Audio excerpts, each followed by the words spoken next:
Hello बच्चों। आज का हमारा टॉपिक है पर्सनल प्रोनाउंस।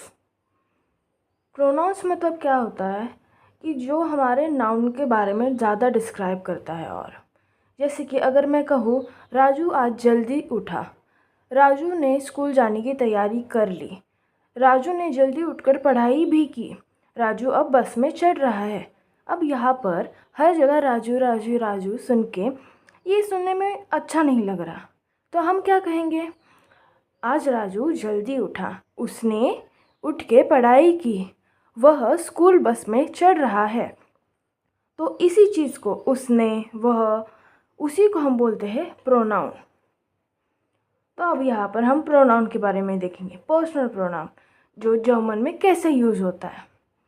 यहाँ पर प्रोनाउन भी केसेस में डिवाइडेड रहता है। नॉमिनेटिव, आकुजाटिव और डाटिव, तीनों केसेस के लिए हम अपने अपने प्रोनाउंस होते हैं। नॉमिनेटिव तो हम पहले ही पढ़ चुके हैं।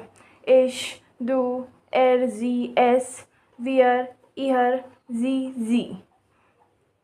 इश मतलब आय। अब वही आकुजाटिव और डाटिव में ये बन जाएगा। देखो आकुजाटिव में मतलब मी को हम बोलेंगे मिश, माय को मियर बोलेंगे। इसी तरह से हम बाकियों का भी देखेंगे। अब हम एक एग्जाम्पल कंसिडर करते हैं। आई am giving him the money. तो यहाँ पर है आई एम का तो बन जाएगा इश गेव, यहाँ क्योंकि हम यहाँ पर आई एम गिविंग में से हमारे सेंटेंस ट्रांसलेशन रूल्स के हिसाब से हम इसे ट्रांसलेट करेंगे। यहाँ से एम और आईएनजी हम कट कर देंगे, आईएनजी और एम को हम कट कर देंगे। तो ये बन जाएगा आई का इश, गिव का कॉन्जुगेट करने के बाद गेब बन जाएगा, इश के साथ कॉन्जुगेट करके इश गेब। अब यहाँ पर मनी को हम बोलते हैं गेल्ड, और यहाँ पर आई एम गिविंग मतलब ये गिविंग एक्शन है, इसलिए ये बनता है केस डाटिव। तो डाटिव में हम देखेंगे हिम मतलब कि ही के अंदर आएगा ये, ही मतलब एर। यहाँ पर डाटिव में ही को हम बोलते हैं इहम। तो इश गेब इहम डेम गिल्ड। अब ये डेम हमने टेबल देखेंगे हम। यहाँ पर डेम मतलब हम द के टेबल में देखेंगे और डाटिव में देखेंगे, क्योंकि ये सेंटेंस गिविंग बन जाता है, इसलिए यहाँ पर हम डाटिव केस में देखेंगे। तो द के टेबल में डाटिव, और मनी का जेंडर होता है मेल ही होता है। तो द के टेबल में डाटिव मास्कुलिन होता है डेम, इसलिए ये बन जाता है डेम गेल्ड। मतलब इश गेब इहम डेम गेल्ड, I am giving him the money. इसके बाद फिर हम यहाँ पर पर्सनल प्रोनाउंस हम देखेंगे कि इट इज़ अ कैट। हम इंग्लिश में तो यही बोलते हैं it is a cat, it is a dog, it is a car, लेकिन जर्मन में ऐसा नहीं होता। यहाँ पर अभी देखो हम जर्मन में ट्रांसलेट करेंगे तो हम इसे इट को हम बोलते हैं एस, ये तो हम सबको पता है। इट को बोलते हैं एस इस्ट आइने कट्स। आइना क्योंकि ये फेमिनिन है, इसलिए कैट हमेशा फेमिनिन कंसिडर किया जाता है। फिर एस इस आइन हुंड, हुंड मतलब डॉग, और आइन क्योंकि ये नॉमिनेटिव मास्कुलिन है। टेबल में हम देखेंगे मास्कुलिन नॉमिनेटिव के टेबल में आइन होता है, तो इसलिए यहाँ पर देखो आइन आइन आइन आइन आइन आइन, वही मतलब फेमिनिन मास्कुलिन और नॉइट्रोम मतलब कि न्यूट्रल। तो एस इस्ट आइन कट्स, एस इस आइन हुंड, एस इस आइन ऑटो। यही ट्रांसलेशन होगा ना, होना भी चाहिए, लेकिन ये है गलत। ये होगा कैट के लिए हम देखेंगे जी इज आइन कट्स, क्योंकि हम जर्मन में हर जो भी ऑब्जेक्ट है, सब्जेक्ट है, उन हर चीज़ों को ना अपना अपना जेंडर होता है और हमें हर चीज़ों की रिस्पेक्ट करनी चाहिए। तो उसी के लिए हम कभी भी एस यूज़ नहीं करते जब हमारे जेंडर हमें पता हो। अगर नहीं पता हो या फिर नॉइट्रुम हो तो हम ये एस करते हैं। अभी कैट के लिए क्योंकि ये फेमिनिन है तो ये होगा जी। यहाँ पर हमने पढ़ा है एर जी एस, वही नॉमिनेटिव में जी इज़ आइन कट्स। फिर यहाँ पर हून है मास्कुलिन, तो हून के लिए बनेगा मास्कुलिन है इसलिए er he is a cat, sorry he is a dog. तो इसी तरह इट इज़ अ डॉग नहीं होता, ही इज़ अ डॉग। ही एर इज़ आइन हूंड, तो ये ऐसे बनेगा। और ऑटो के लिए ये करेक्ट है, एस इज आइन ऑटो, क्योंकि नॉइट्रुम के लिए हम ऐसे यूज़ करते हैं, मतलब कि इट। तो ये रॉन्ग है, ये वाला करेक्ट है, क्योंकि हमें हर चीज़ को रिस्पेक्ट देनी चाहिए। उसके लिए हम इट नहीं यूज़ करेंगे, हम यूज़ करेंगे उसके जेंडर के अकॉर्डिंग उसका पर्सनल प्रोनाउन, जैसे कि हमने यहाँ पर ये यूज़ किया। अब हम देखते हैं एक एग्ज़ाम्पल। यहाँ पर हम देखेंगे the elephant is sleeping, it is tired, मतलब कि वो थका हुआ है। तो यहाँ पर देखते हैं ये एलिफेंट, यहाँ पर मेल भी हो सकता है, यहाँ पर मेल भी हो सकता है और फीमेल भी हो सकता है। तो उसके हिसाब से हम देखेंगे। पहले हम देखेंगे मेल वर्जन के लिए। तो यहाँ पर डेयर एलिफेंट स्लाफ्ट, एर इज टॉयर्स। हम देखो एलिफेंट को तो एलिफेंट ही बोलते हैं, बस पी के जगह एफ होता है, क्योंकि हमने ABCD लर्न करते हुए देखा है ये सब। और डेयर क्योंकि ये मेल है, द एलिफेंट डेयर एलिफेंट स्लाफ्ट, ये कॉन्जुगेट होके लास्ट में आता है T, the elephant is sleeping. तो यहाँ पे हम ING और इज़ कट करेंगे और वैसे ही सेंटेंस ट्रांसलेट करेंगे, जो कि हमने पिछले वीडियोस में ऑलरेडी देख रखा है। तो यहाँ पर आएगा डेयर एलिफेंट स्लाफ्ट, और यहाँ पर देखो इट इज़ टायर्ड। हाँ, इट इज़ टायर्ड बराबर है, लेकिन यहाँ पर इज़ टॉयर्ड, यहाँ पर हम इट नहीं यूज़ करेंगे, इसका जेंडर मेल है, इसलिए हम यूज़ करेंगे एर।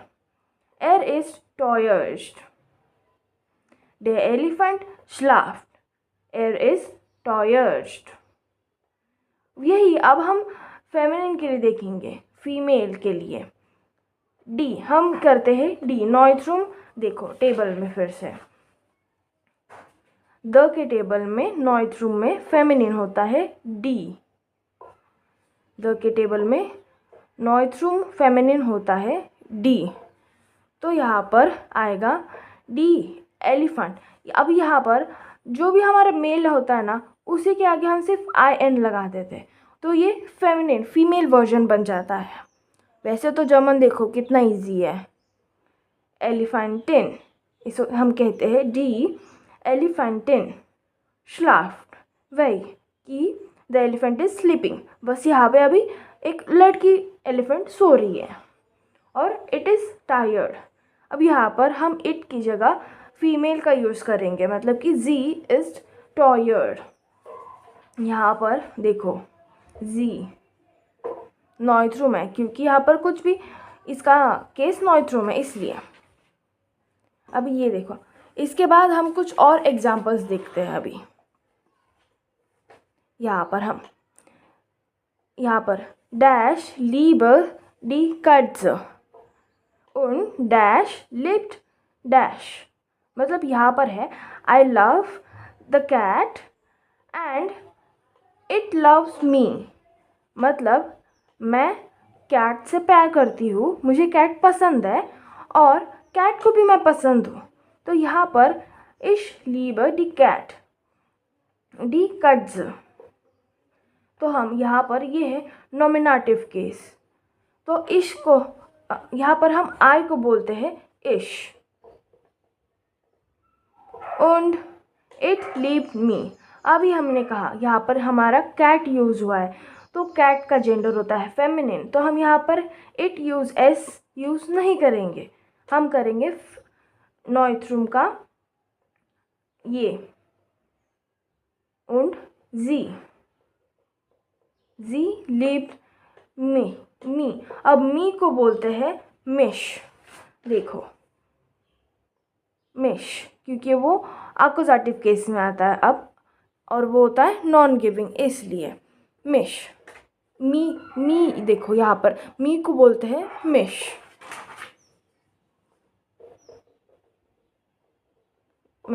तो ये हो गया इश liebe die Katze und sie liebt mich, मतलब मुझे कैट पसंद है और कैट को भी मैं पसंद हूँ। अब हमारा नेक्स्ट एग्जाम्पल है दस इज दस house wear friends do it, मतलब कि ये यहाँ पर that is the house, how do you find that, तो ये यहाँ पर तो हमें कुछ नहीं करना, इट को यहाँ पर हम लिखेंगे एस, क्योंकि how do you find that, house का तो वैसे भी नॉइथ्रुम जेंडर होता है, तो इसलिए हम एस यूज़ करेंगे, नॉमिनेटिव केस के अंडर आता है ये एस वाला एस। हमारा नेक्स्ट एग्जाम्पल है Thomas und Helena one comes you both, अब यहाँ पर थॉमस और हेलेना तुम कब आ रहे हो ये पूछा यहाँ पर, वन कम्स डैश, अब हम यहाँ पर देखेंगे कि व्हेन आर यू कमिंग, इसका मतलब कि आ रहे हो, यू बोथ, यहाँ पे हम देखेंगे नॉमिनेटिव में यू बोथ को हम बोलते हैं इहर, तो हम यहाँ पर देखेंगे कि थॉमस und हेलेना वन कॉम्ड इहर, मतलब तुम दोनों कब आ रहे हो, यू बोथ के लिए हम यूज़ करते हैं इहर।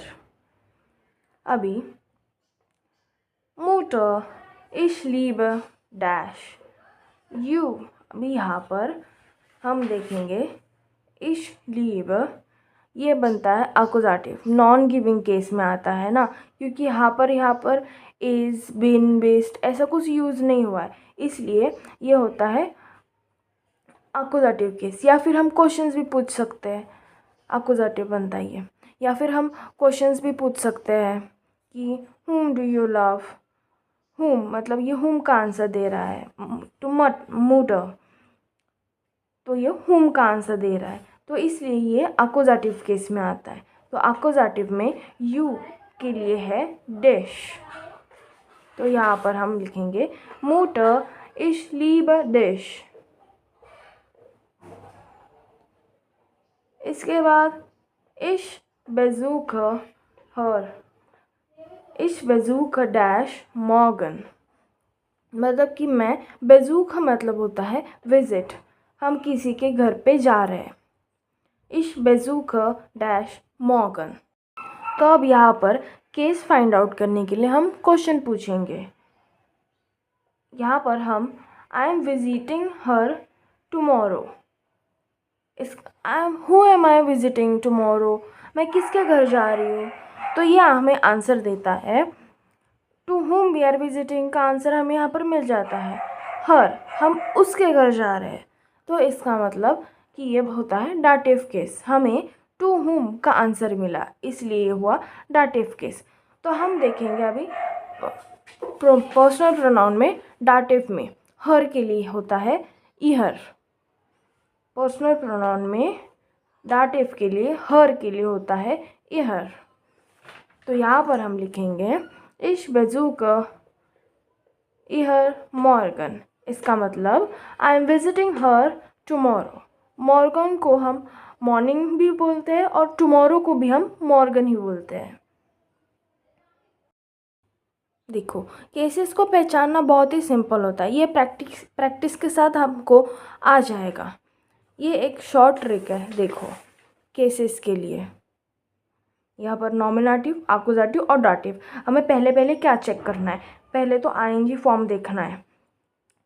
यहाँ पर जिस भी सेंटेंस में आईएनजी फॉर्म नहीं होगा ना, वो होगा नॉमिनेटिव। और जिसमें आईएनजी फॉर्म होगा तो वो होगा एक तो एक्यूजेटिव या फिर डाटिव। और इन दोनों में से कौन सा होगा, ये देखने के लिए हम क्वेश्चंस पूछेंगे। एक तो यहाँ पर हु और व्हाट क्वेश्चन पूछेंगे। अगर हमें इन में से किसी का भी जवाब मिलता है तो वो होता है एक्यूजेटिव केस। और यहाँ पर अगर इन दोनों में से किसी का जवाब नहीं मिलता तो हम पूछेंगे टू हुम, फॉर हुम। इसमें से किसी का आंसर मिले तो वो होता है डाटिव केस। अगर इसके भी बात कन्फ्यूजन हो तो हम इस पॉइंट पे आएंगे। तो देखो, अगर किसी भी सेंटेंस में बिन, बेस, इस्ट, जिन, जाइड ऐसा होगा तो वो नॉमिनेटिव होगा। आंख बंद करके वो नॉमिनेटिव ही होगा। और एक्यूजेटिव और डाटिव के लिए हम देखेंगे गिविंग और नॉन गिविंग एक्शंस। अगर किसी भी सेंटेंस में गिविंग एक्शन आ रहा है कि हम किसी को कुछ दे रहे हैं या फिर किसी से कुछ ले रहे हैं, तो यहाँ पर देखो गिविंग, गिफ्टिंग, हेल्पिंग, विजिटिंग, ये सारे आते हैं गिविंग में, मतलब कि डाटिव केस में। और उसके अलावा अगर कोई भी नॉन गिविंग एक्शन होगा तो वो होगा एक्यूजेटिव। तो इस ट्रिक की मदद से हमें केसेस को पहचानना बहुत ही आसान हो जाता है। चाहिए तो इस चीज़ का स्क्रीनशॉट ले लो, ये इम्पॉर्टेंट है। तो आज के लिए बस इतना ही। आई होप आपको पर्सनल प्रोनाउन और केसेस को आइडेंटिफाई करना अब आ गया होगा। तो थैंक यू, बाय बाय।